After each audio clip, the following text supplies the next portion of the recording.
Hello, and welcome to the AAMFT podcast, your all-access pass to the latest news, developments, and thought leaders in the world of systemic therapy.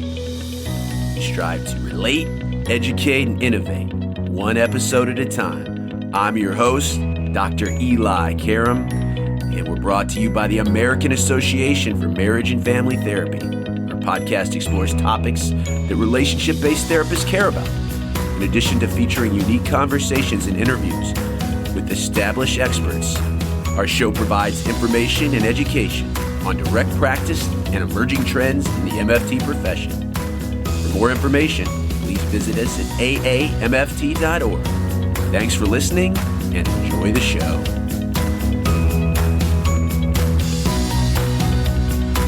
Treating clients with trauma goes with the territory of being an MFT. However, trauma treatment, for the most part, has been defined as individual therapy with limited to no active family participation from a family systems theory perspective. We as systemic therapists conceptualize symptoms in terms of family interactions and prioritize family rather than the individual as the primary site of intervention. There's some good reasons why it is better to keep the family together when dealing with complex trauma. First of all, many family members may be traumatized by the other family member's traumatic experience. Second of all, the family has a potential to be an important source of both support and validation for a traumatized family member. Today, we're going to talk about complex trauma with an expert in the field and someone that is always charismatic and makes me think when we talk, and that is Jo Barrett. She is the author of Treating Complex Trauma, a relational blueprint for collaboration and change, along with Linda Stonefish. Jo Barrett is the executive director and co-founder of the Center for Contextual Change in Chicago. She holds a master's in social work from the University of Illinois, Jane Addams School of Social Work, and is currently on the faculty of the University of Chicago, School of Social Service Administration, the Chicago Center for Family Health, and she lectures in my alma mater, the Family Institute at Northwestern University. Previously, Ms. Barrett was the director of the Midwest Family Resource and has been working in the field of family violence and trauma since 1974 that she'll tell us about. Her trainings and published works focus on the teachings of the collaborative stage model, systemic and feminist treatment of women, adult survivors of sexual abuse and trauma, eating disorders, and compassion fatigue, which we'll also mention today. Ms. Barrett provides consultations, workshops, courses, and other training opportunities nationally and internationally to parents, social service agencies, lawyers, mental health staff, and therapists all around of all affiliations. I really enjoyed this interview, and I think you're going to learn a lot. We talk about some good case examples, and Jo is just a charismatic person I believe you will really enjoy. We will be back after the interview.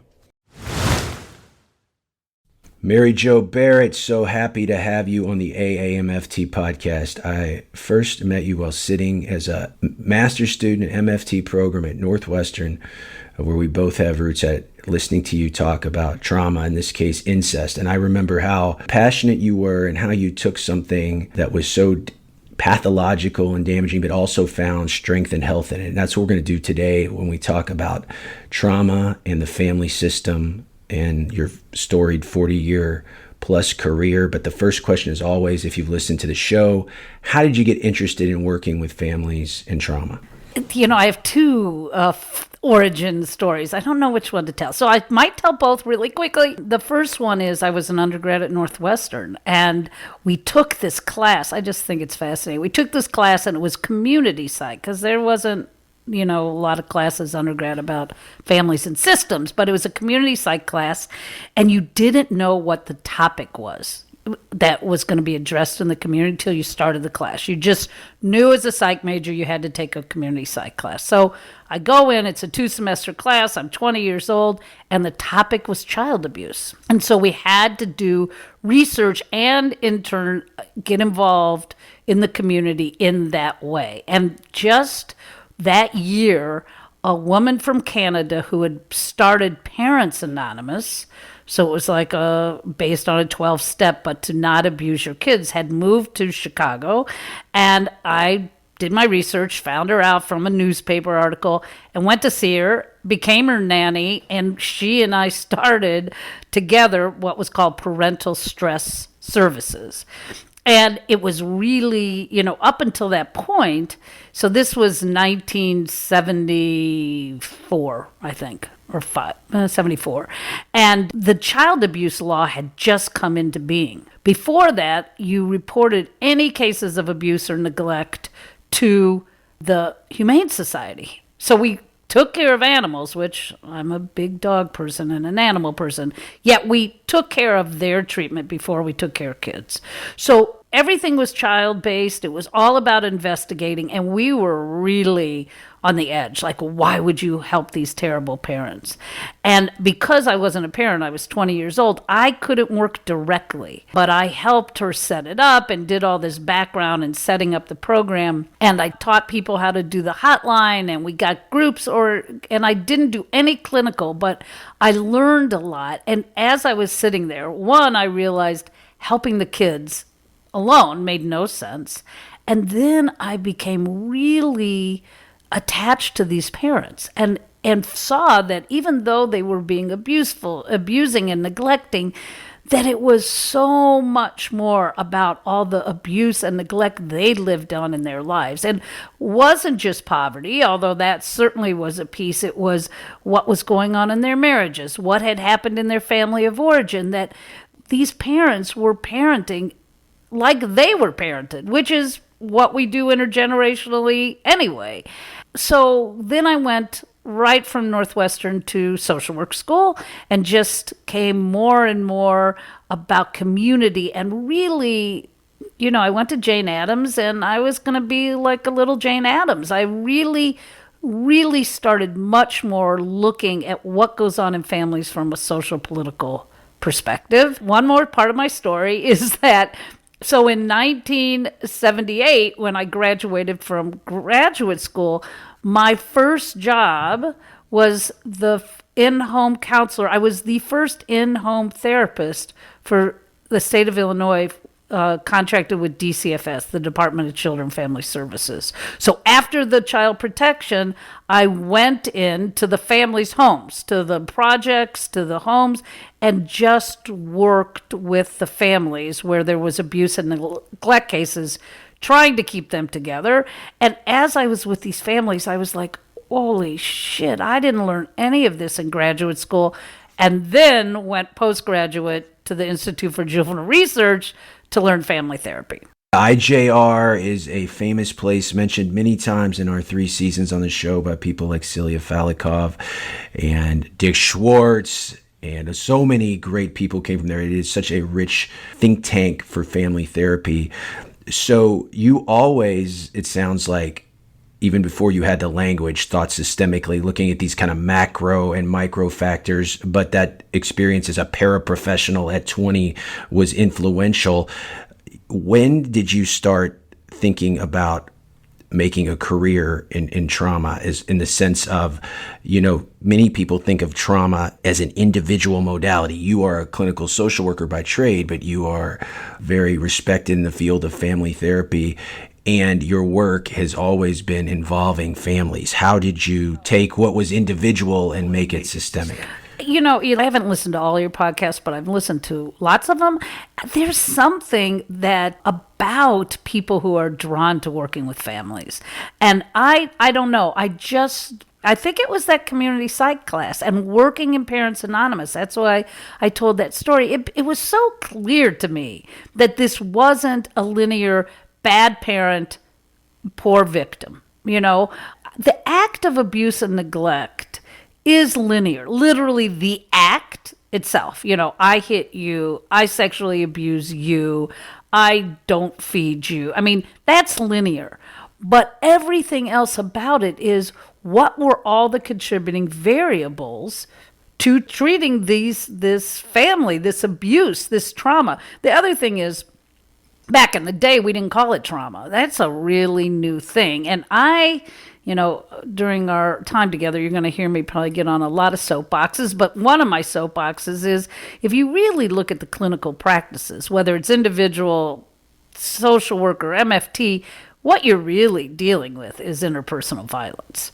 And we don't call it that anymore. And I happen to think one of the reasons that we don't call it about it is I think so many people do individual therapy because we have a culture of let's not really talk about what's happening. I think we have a culture of denial, of avoidance. And when you look at trauma, what most people are trying to do with their symptoms, any of their symptoms, if you really look, whether it's alcohol, drugs, self-mutilating, promiscuity, whatever it is, the list of symptoms of trauma is that they're trying to avoid.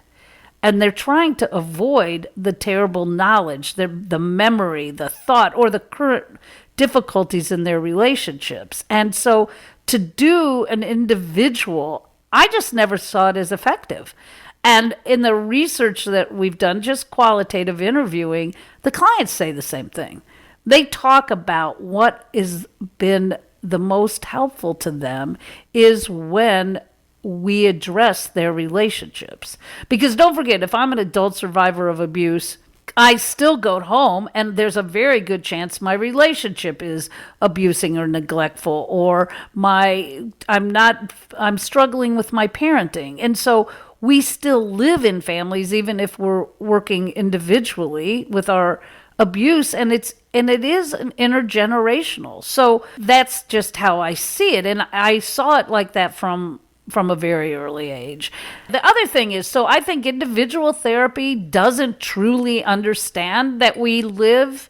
And back in the day when I first got trained in family therapy, I used to say individual therapy doesn't understand families, but family therapy doesn't understand violence, abuse, and neglect.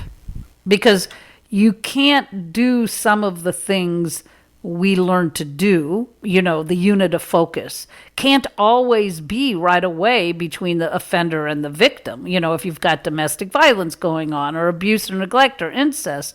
So family therapy, what I did in my career is just integrate the piece about understanding how violence and neglect, abuse and neglect fit into the treatment.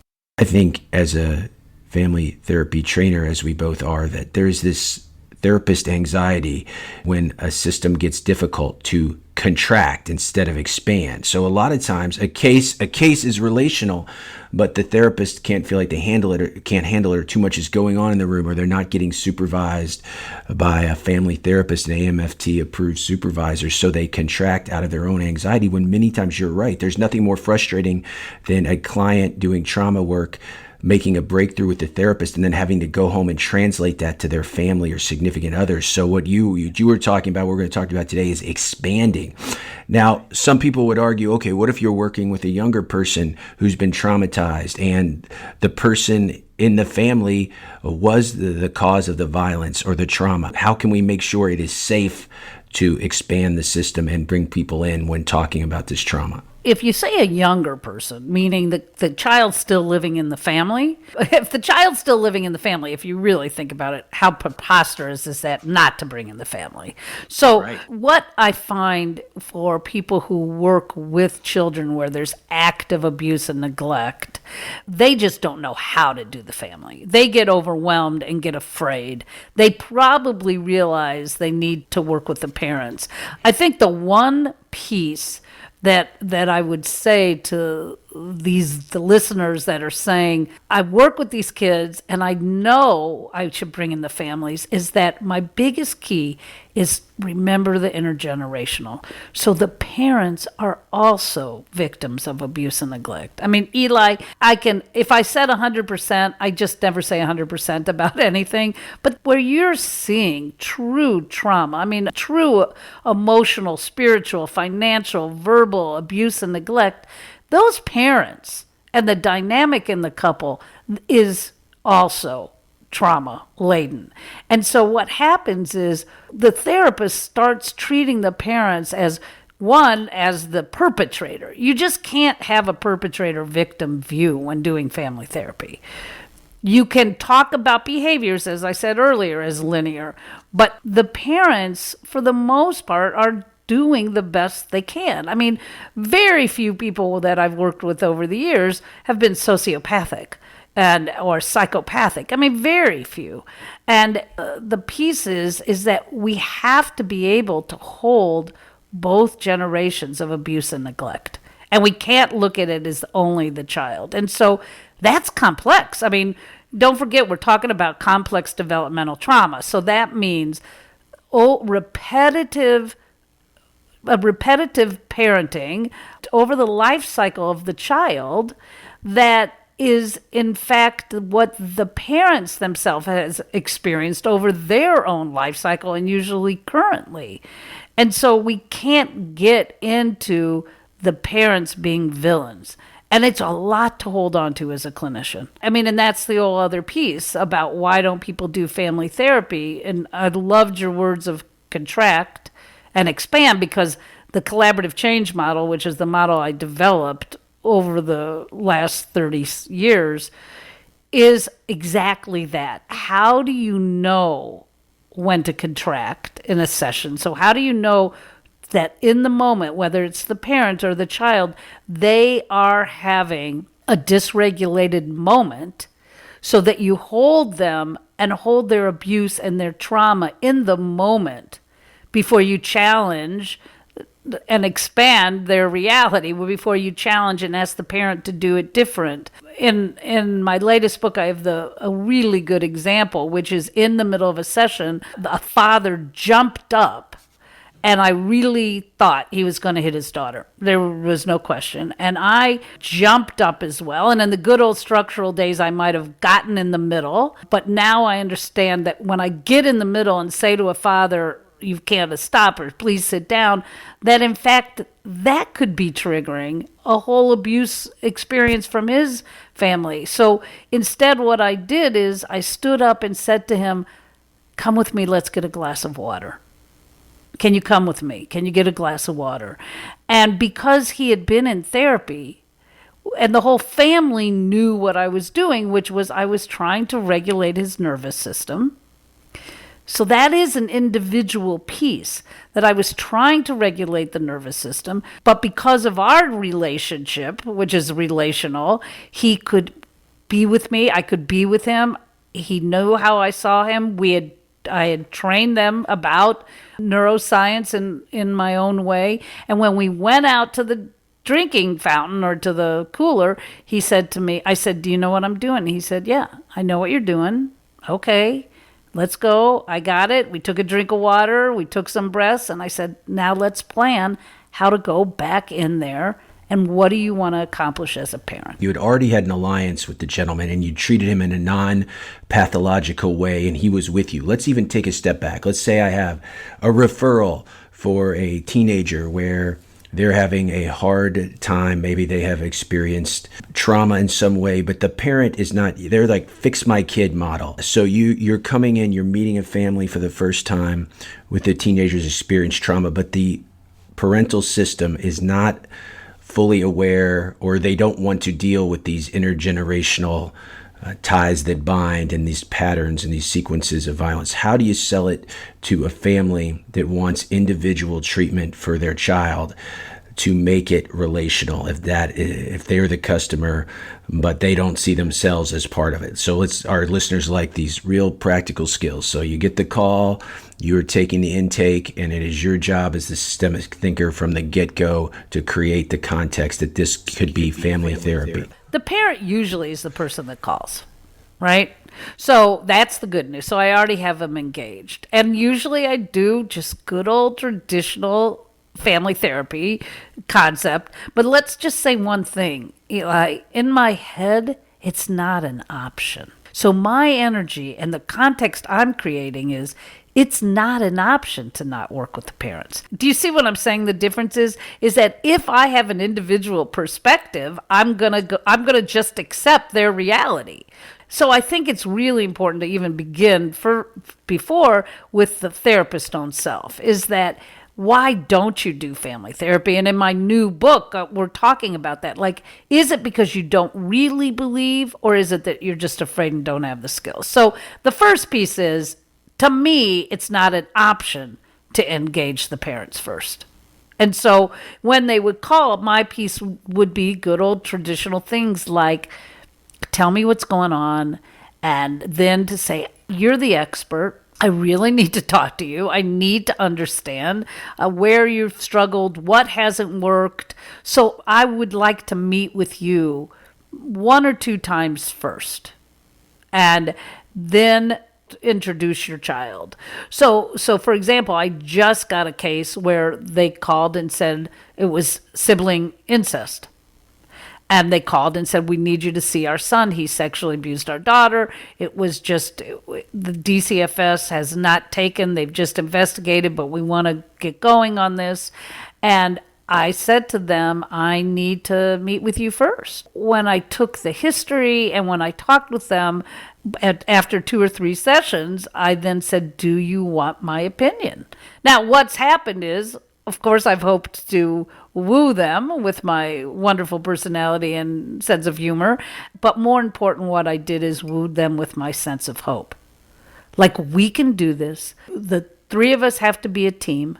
We can do this. This is one of the scariest things that could happen, is to have incest between your kids.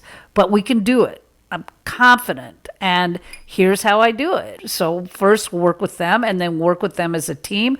When I heard the history, it became very clear what was going on between their adolescent son and their younger daughter. And then I interviewed the kids separately, both of them. And I said, can I now meet the daughter, and can I meet the son? The way I did the assessment, which is different, but that's what I do in abuse and neglect cases, and violence, and same if it was domestic violence in a couple, I do meet everybody separately. Because there are so many things people, and when it comes to abuse and neglect and trauma, don't say in front of each other. So I meet with everybody, and then I strategize, and then I come back to the parents and say, this is my treatment plan. This is what I'm thinking. This is how I want to manage.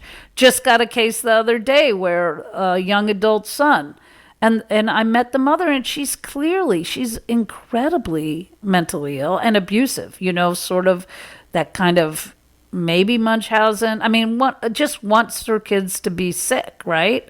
So I'm still doing family, but I met with the kids and said, this is how I think we have to work. You can be a family therapist and change the session context. As far as the modality is family therapy, but the individual context of each session might be different. In this case, you're meeting with different parts of the system, building these alliances, strategizing before you put them all together, which is great. And if you think systemically, like a lot of our listeners do, it comes as commonplace. But if you don't, it's very difficult. I can't see them all together. I'm the individual therapist. So, well, sure you can. It's how you conceptualize the treatment. So stick with that example, the incest, because that is a large part of your work. So when you finally meet the brother, and probably a connotation, incest has, I can't think of many things that have a worse in our field connotation. He clearly is the identified patient. And one of the things embedded in family therapy and social work, this idea of seeing strength and health in even the most constrained system. How do you work? I mean, you've been doing it a long time, but how do you work as a young therapist to see strength and health in an offender like that? And then to help him to get out of that identified patient role and to not pathologize him further in order to really involve him in the family therapy and help the family heal? Well, again, it goes back to just your belief system, right? And, so just like you said, I truly believe that I can find something good and likable in each person that I work with. And the other day, I'll get back to the kid, but the other day I was working with a family, and I was writing as I was working, literally in this, I'm so old I can say this kind of stuff. I was writing on my paper, I hate her, I hate her, I hate her, I hate her, because I hated the mother at that moment. When I got done with the session, And I wrote, I hate her, I hate her, I hate her, keep your mouth shut, keep your mouth shut.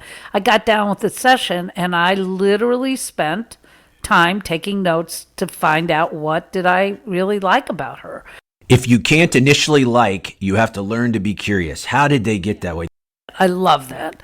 When I give the families, I mean, this is a side, but using your word curiosity, that's the great thing. When I tell people the 12 pillars of health or 10 pillars, I just made it up. I have no idea. But curiosity is one of the most important. And I say that to therapists. I mean, curiosity is one of our greatest tools.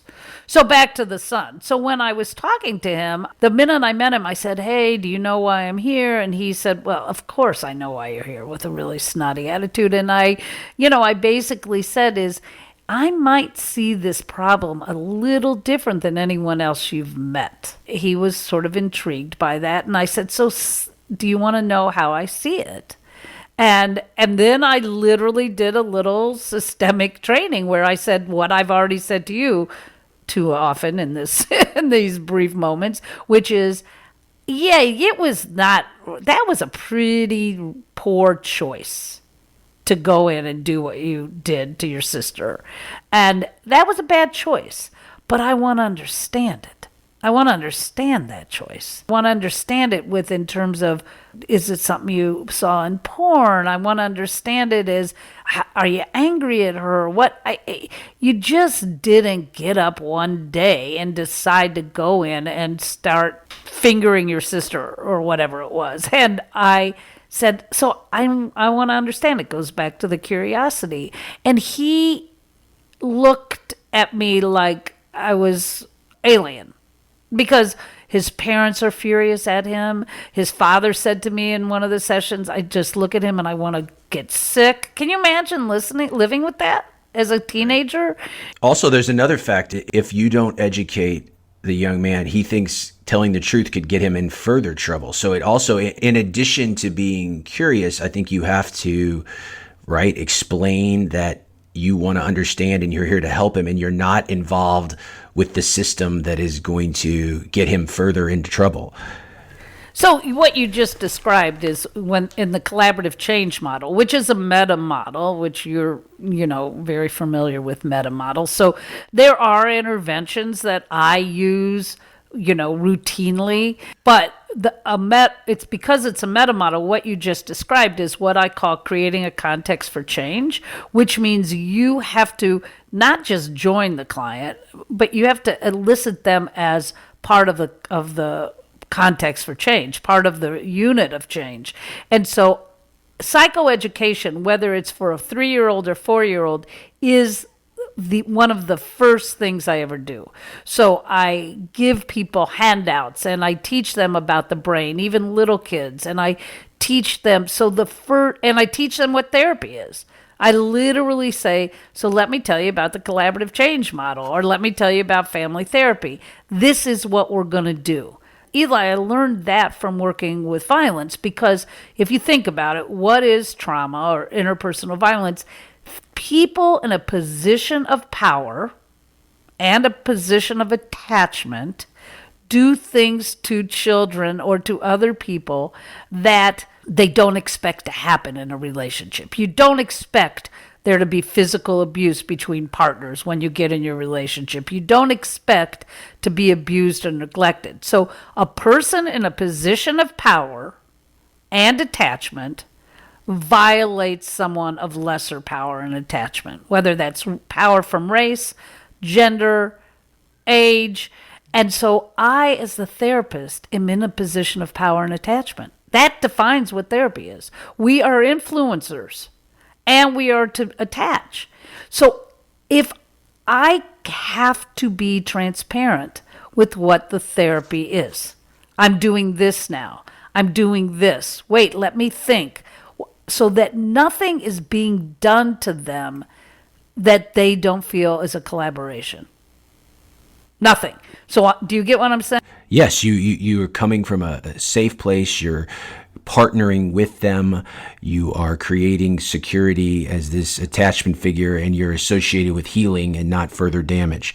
All right, so that is a great example as far as siblings. Let me, since I'm enjoying this so much, let me throw an example at you. You can be my supervisor for a second. Here is the context, which a lot of our listeners work with couples and find themselves in it. So I'm working with a couple, a very affluent physician and his wife. They get into arguments several times over the 7-year marriage. They have engaged in what I would characterize as situational violence, but the gentleman put his hands on his wife, and she now had abuse growing up from her father that she was able to go to therapy and heal from, and really forgave her father, and they went on to have a good relationship. Now they are in a cycle. If he acknowledges, she wants him to validate that you have hurt me, you have abused me, but she has also threatened to damage his medical career. So he's at a spot where he cannot own what he did for fear of what will happen. So they get into this cycle and stuck. And he is also someone that is very analytical, black and white, not able to really look past. And his own family trauma, which he won't give much access to, is that he lost his father at an early age and doesn't really know how to deal with it. His father was also a physician. So his life, his validation, his worth comes from being a physician. So the fear that he will lose that stops him. But his wife, in order to move on, needs him to validate that what he did was hurtful and abusive. So that I've given you a tough scenario. How would you deal with that? How long have you been seeing them? Several months. Okay. So as far as I'm concerned, you're still in stage 1, which is fine, creating a context. So the couple things that I would do, and they sound kind of familiar to me. And I know you do this because this is like a standard intervention in terms of cycles between couples. The only thing that might be a little different is using the language. I call it the victim survivor cycle. Okay. So the first thing is when the couple comes in, I explain my work. And my work is basically, and it might sound linear, but just sit with me for a second, that basically the job of therapy for people where there's violence going on or came from any kind of neglect or loss, and I would explain his losing his father and all as trauma, that when we are in our worst in our relationships with each other, we are in what I call a trauma mind state. Okay? And you could think of it in some ways an offender mind state, but I stay away from that. So it's a trauma or a survivor mind state. Okay? And our goal in therapy is to get you into an engaged mind state where you're grounded, you can be present, you can watch yourself, you can observe your behaviors. Again, kind of dialectical behavior therapy, observe and describe, but you need all 3 parts of your brain to be engaged. And then what we want is an engaged mind state talking to another engaged mind state. Right? That's the first piece, is how as a couple do we get ourselves, so you first get the buy-in about this concept. Then what triggers the trauma mind state is when I feel powerless, out of control, disconnected from my own body and from others, and devalued. So those 4 things I explain to clients: powerless, disconnected, out of control, and devalued. And when I feel that, because that's threat in a relationship, right? So when I feel threat, any kind of threat, spiritual, emotional, financial threat, which he's feeling financial threat, she's feeling emotional. So we define the threats that we are each feeling in this relationship. And when I feel threat, I go into a trauma survivor mind state, which means then we have to find out, what do I do? How do I survive that feelings of powerless, right? So what do I do to regain my power, regain control? And this language I'm using with you is the same language I use with the gangs on the south side of Chicago. I was going to say it's beautiful, it's understandable, and non-pathologizing. Yeah, it's great. You and I are the couple, Eli, just to use names. How Mary Jo feels powerless, out of control, and devalued and disconnected. then what are the things I do? What do I think? What do I feel? How do I behave? And what I do to regain power and value triggers your trauma mind state. So when I come after you to hit you, or when I threaten the finances, or when I avoid you, or when I go and get drunk, or when I leave the house for days, or when I cut myself, whatever I do to survive from that threat usually triggers your threat. So I see you cutting yourself triggers your threat. I have an affair. I drink. I threaten you with money. I go to hit you. It then threatens Eli's mind state. You then go into your trauma survival mind state. And then whatever you do threatens me. And so we are in this constant cycle of threat response, threat response, threat response. First, they have to get it, the cycle. Then we work on techniques. Like that's why the father, when he was in his threat response with his daughter, that when I left to get a drink of water, he had learned that drinking water calms the threat response. He had learned that. Now, granted, I had been there to interrupt it. If I hadn't, maybe it still would have hit her, but that's the process of therapy. Enough of those repetitions when I could say, hey, Mark, you need to, let's get a drink of water. He got it. By the time we walked to the cooler, he had already regulated himself. One of the keys to your approach in any good family therapy is getting the buy-in from all members of the system. So as you just said, what you beautifully said in accessible language, no matter what the developmental level or socioeconomic status of the client is framing it in a cycle. But both people have to buy into that. The problem with domestic violence, especially when a man puts his hands on a woman, or incest, which is that people want the perpetrator to take accountability for that before they start to see the contextual factors that led up to that. It is not as easy as framing it as a couple communication or a teenager that is testing limits with their parents. So how do you address, in this case, in my example, the woman who really wants him to own this? And until he does that, she is not going to relent. And the more she threatens him, the more his trauma response comes out, as you said. So partly what I would do in that case is, one, still explain that cycle, because that his trauma response, she has to get it. She has to get what she's doing. The other thing, and if you read my incest book or even the current one, you're absolutely right, and so is she. Acknowledgement is one of the most crucial, I call it an intervention, but a step in the process of healing from abuse and neglect. There has to be an acknowledgement. Now, one, she needs to also acknowledge that she's part of that cycle, right? But he does need to acknowledge. She's absolutely right. So then the question is, how do you get through acknowledgement? I want to address one thing you said first, which is most therapists don't think that you can work with an individual, right, and to get them to acknowledge, so that they don't see it as acknowledgement as a part of the process. And so when people deny, when they say things like, it wasn't as bad as what she said, or it didn't happen that way, or if she hadn't done this or that, then I wouldn't have hit her, let's say, or grabbed her. So there's two pieces about that. One is, as I said, even at the beginning of the podcast, we live in a world of denial in order to cope. That's I think partly why people don't do family therapy, is they don't want to face what I call the terrible, painful truths. They don't want to acknowledge that parts of themselves, to talk about Dick, they don't want to acknowledge that.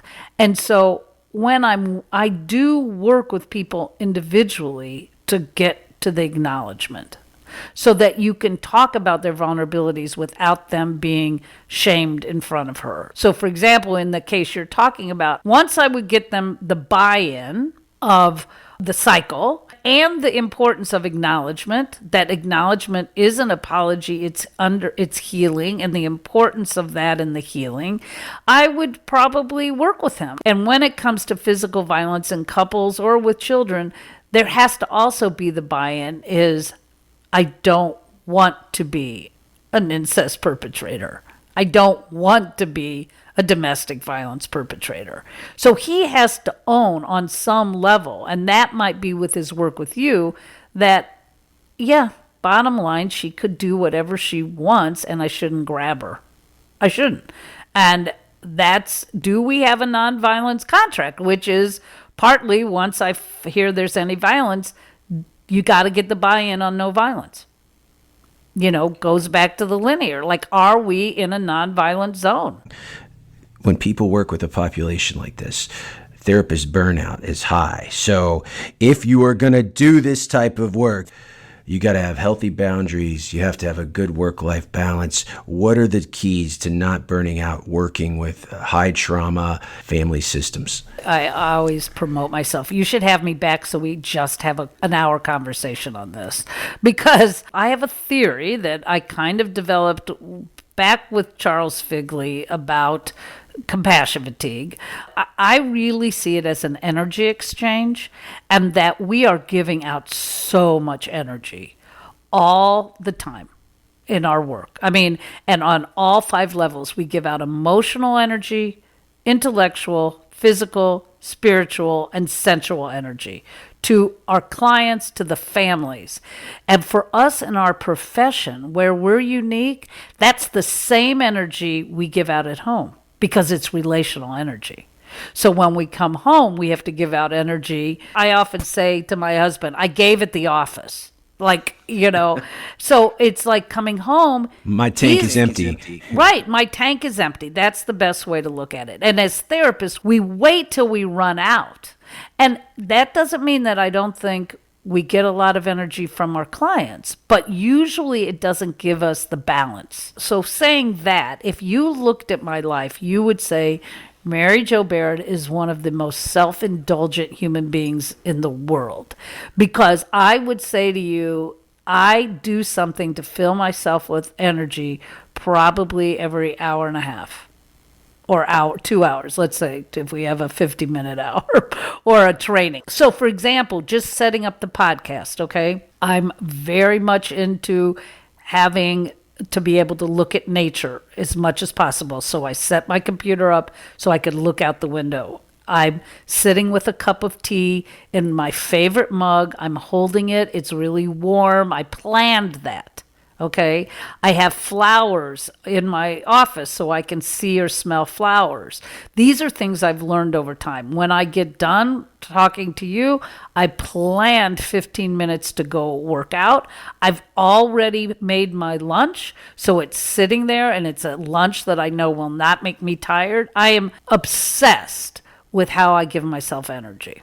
So you're very intentional, and you have a ritual of preparation, especially when you're working with difficult systems that keep you grounded. You're aware of your own energy, and that's one of the things I remember about you from 20 years ago. It's just like, yes, it takes a lot to be curious at that level and to stay engaged and engage other people. And part of it is because you balance that on the other end with taking care of yourself and your self-care. Now, I don't know this about you, but I would guess from this too, what also helps you to work with populations like this and prevent burnout, I think you're probably a pretty spiritual person too. And sometimes in family therapy, we don't necessarily talk about that, but I think it's so essential, especially when you're talking about dealing with horrible traumas and things like forgiveness. And I guess I wonder how important that is to you, both personally and professionally.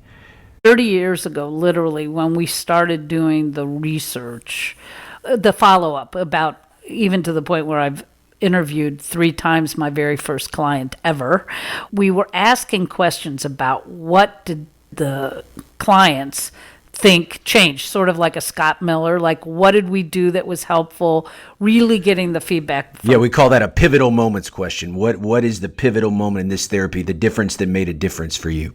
Almost all the time they would say things, obviously, as we know, the relationship with the clients. I have 5 things that we took out of the research, but one of them was that from the therapy that the clients felt, and this is my words that I took from the interviews, that they created a meaningful vision of the future. Okay. That the clients literally said between the values and the attachments that they had in the therapy with the therapist, and then broaden, and this is really essential, that they also then from the therapist help the entire family get hope. And we asked about how did that develop? How did they, believing that people could change, finding strengths oriented, all the things that we know about family therapy. When, as they were talking, as I heard hours of interviews, I was like, wow, me as a clinician, I have to have a belief system. I have to believe in the basic of good. I have to believe that change can happen. I have to believe that the cycle of nature is just like the cycle of change. That when we look at the sky and the world, that we might be in a climate crisis, but if we change things in the system, we still potentially can heal the earth. And that same thing happens in families. And I realized, how am I in touch with my personal spiritual belief about human beings, about nature, about whatever a higher powerful source could be? And I noticed I had not been meditating. I had stopped being involved in my religious community. I wasn't doing any form. And I was a meditator since I was 18. I learned transcendental meditation at 18, and I had stopped meditating. When I heard that from the clients, I started back my practice of celebrating more religious holidays, of really understanding my Jewish tradition. I also spent a lot of time really celebrating, not trying to take away, not celebrating, I'm sorry, but understanding, particularly for Native American people, how their relationship with the earth was. Because I realized that was where I really developed the collaborative change model, is that I believe change is a natural process and that we need to do in the therapy room what nature does outside. That we need to follow those cycles of change in a repetitive way in the therapy room. The same cycles that happen to create change in human relationships is what happens to have a tree grow. You know, I love that analog because sometimes we'll work with clients and they may not have any religious or spiritual beliefs, but this kind of commune with nature and the parallel process to how change happens is so wonderful. And again, as most things we do in therapy, you learned this from your clients by interviewing them and talking to them, and you realized you were kind of out of balance. So when you're feeling that out of balance, what's some tips to get back in when you're working with a population like this? We haven't had much time, but I sent you that link. I don't know if you got a chance to look at the work I'm doing on the south side of Chicago with the gang members and their families. But what's so interesting, even with gang members and their families, is the exact same process I do with upper middle class white family.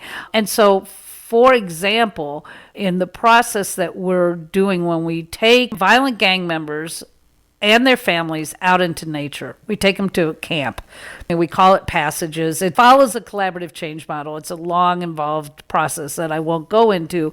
But what part of our day, which is the exact same thing that I'm talking about, is we've taught literally the most violent gang members. Every single person has been shot or has shot somebody that's on our passages in our process.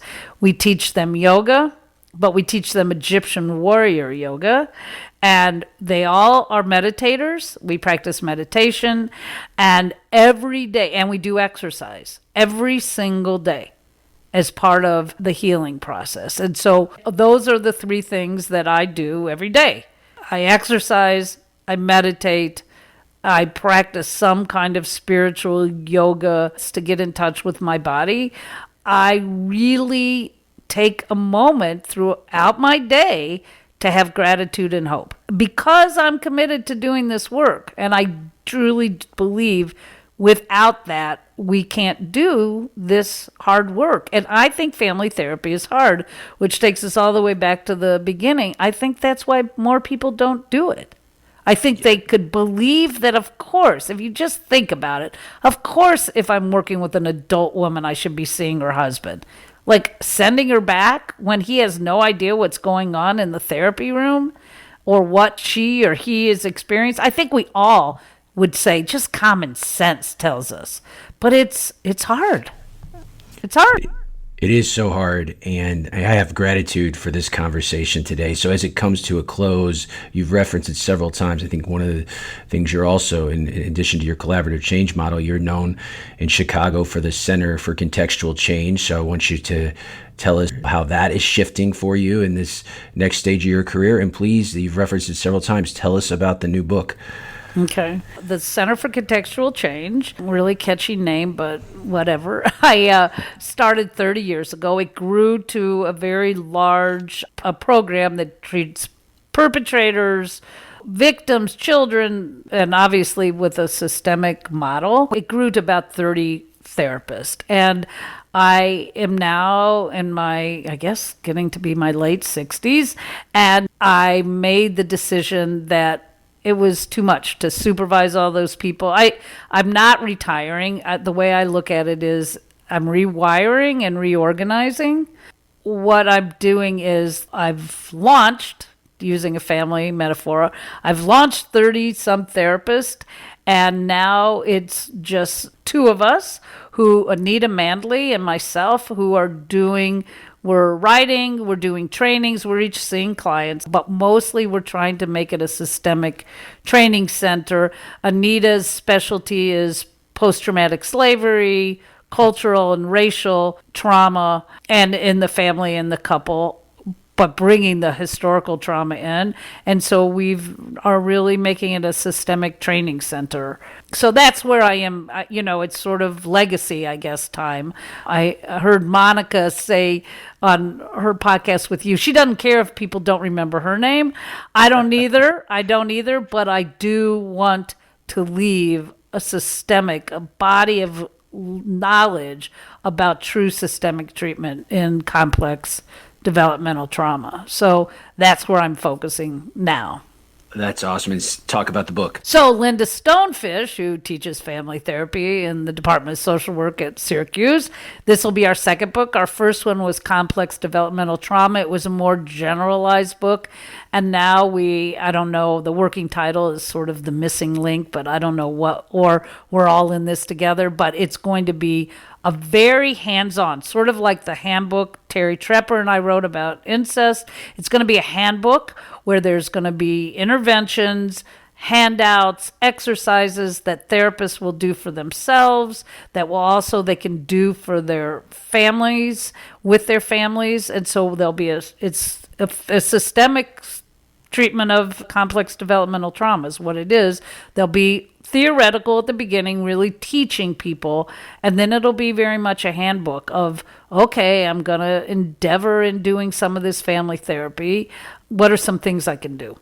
If somebody wants to, as many of our listeners will, contact you directly after this and continue the dialogue and get some of your energy exchange, so to speak, how should they do that? What's the best way to get a hold of you? The best way is go to www.centerforcontextualchange.org and contact me through that, because if you contact me directly through my email, you might not ever hear from me again. So that's the best way. And I think the other piece is, if people are really, really interested, Anita and I are going to be doing trainings that could be a year, 2 years. We're hopefully starting in the fall, where people can be trained in doing systemic treatment. And they don't have to fly to Chicago. Hopefully we'll get it done. So that's the other piece, is that certainly get on the webpage, the Center for Contextual Change.org, and sign up to be on the mailing list so that they'll know when we are